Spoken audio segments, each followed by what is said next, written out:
Ladies and gentlemen, it gives me great pleasure to join you here today to officially launch the 2019-2020 Mandera County Education Bursary Program, amounting to Kenya shillings 110 million to support needy secondary and university, secondary colleges and university education.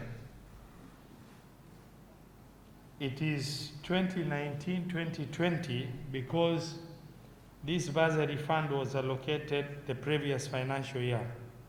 But because of Corona, we released the money to the board, but we froze the utilization because the schools were closed. And that is why we are launching now for 2019-2020.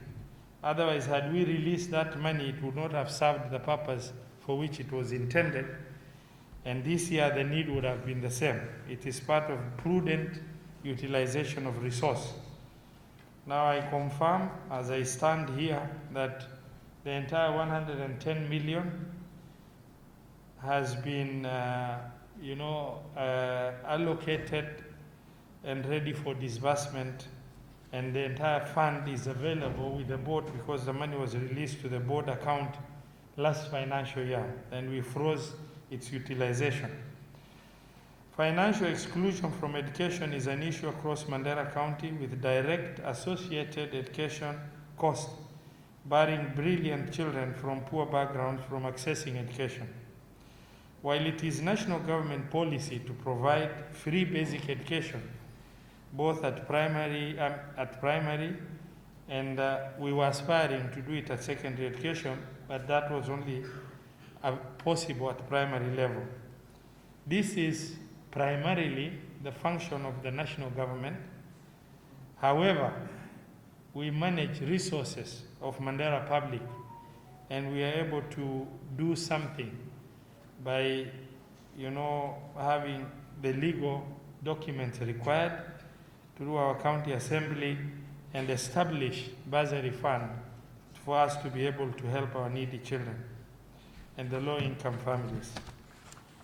Our county still has high level of poverty in accordance with the Kenya National Bureau of Statistics report, putting Turkana, Mandera, Kakamega, and Samburu among counties with poorest population.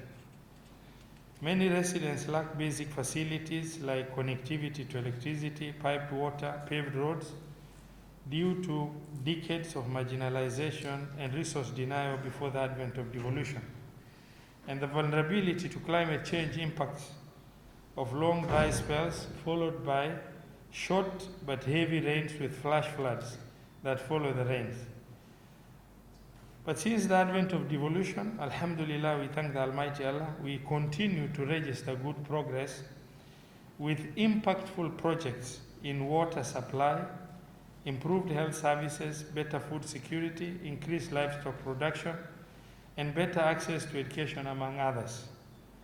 My administration is committed to addressing the challenges faced by our needy students at the various educational institutions.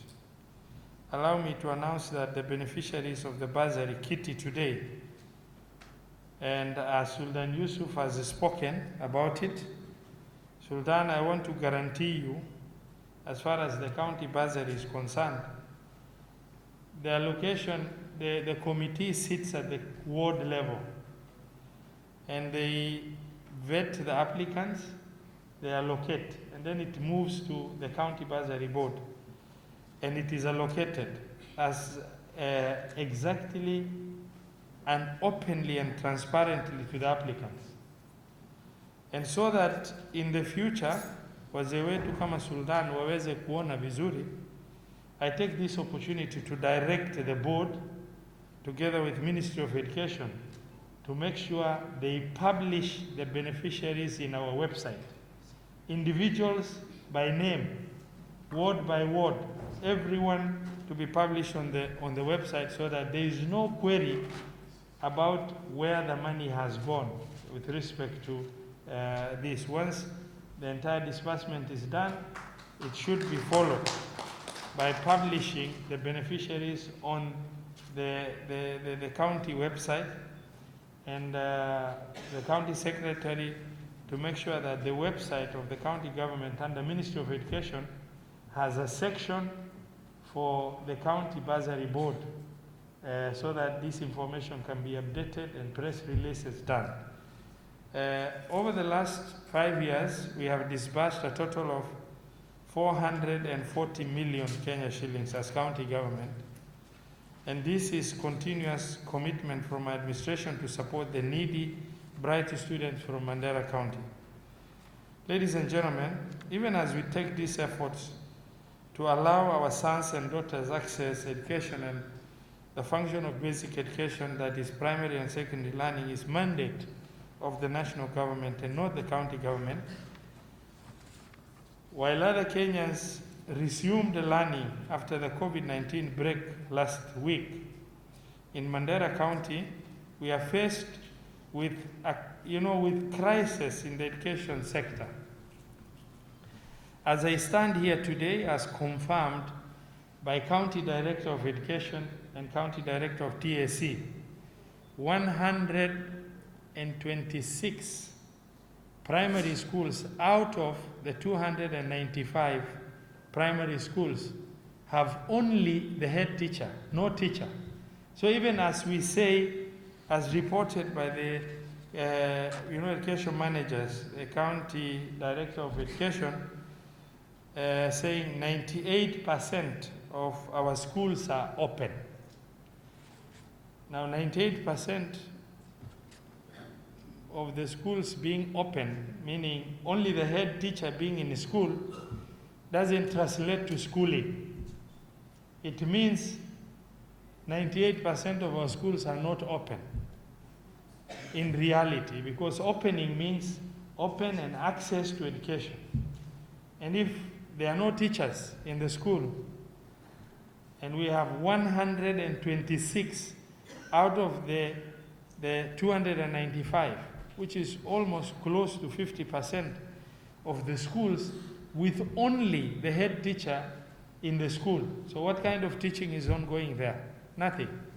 We are left crippled, and we expect mass impact, in terms of societal challenges that is going to follow this as a result of poor access to education.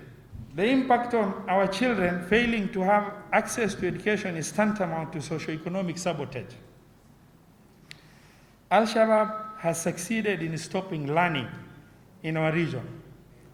The risk having a generation of people who will never have access to education is imminent for our region. This is simply unacceptable. We appeal to the President Uhuru Kenyatta to help us ensure the national government secures equal access to basic education for the people of Mandera, Wajir, and Garissa counties. We are equally affected by Teacher Service Commission's action, bureaucratic action without thinking outside the box and providing a solution, which is provide teachers for our schools, which is their primary mandate.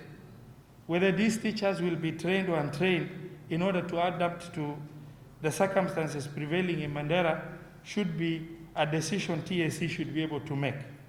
Ladies and gentlemen, I wish to also take this opportunity to urge school management across the county to make prudent use of the funds while adhering to COVID-19 prevention guidelines, and also closely work with the Department of Public Health to offer guidance on COVID-19 and respective prevention strategies.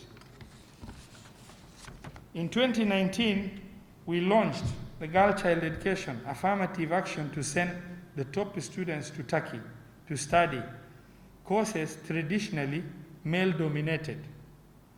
I am happy to inform you that this is the second year of studies, and they are progressing extremely well with their respective professional programs. The courses that we have, the girls have selected, which is previously preserved for men, which I'm very proud of them. 2 of the girls are doing bioengineering. 4 of them are doing nursing. 2 of the girls are doing industrial engineering. One is doing medical. The other one is doing electrical engineering. One is doing molecular biology and genetics. The other one is doing chemical bioengineering. And this is the dream of our future. We will sponsor these girls so that if I leave the office, maybe the person taking over from me does not kill that dream. I have directed Minister for Finance, Ibrahim, we make sure next year we make full payment of their fees until they finish. So that nikitoka nisisikie wasichana wamekosa kusoma kwa sababu fees imekosa kulipwa. Going forward, as Kenyans and the community living in Mandera, we need to remain committed so as to effectively play our individual and collective roles in order to turn around the security sector performance in partnership with the security managers at the county level, and education sector performance in making sure our children are doing what they're supposed to do, which is facing a lot of challenges as at now. In this regard, security is paramount to an uninterrupted learning and teaching program, which we need to uphold and safeguard at all times. It is now my great pleasure to declare the 2019-2020 Mandera County Bursary Fund in the amount of 110 million officially launched.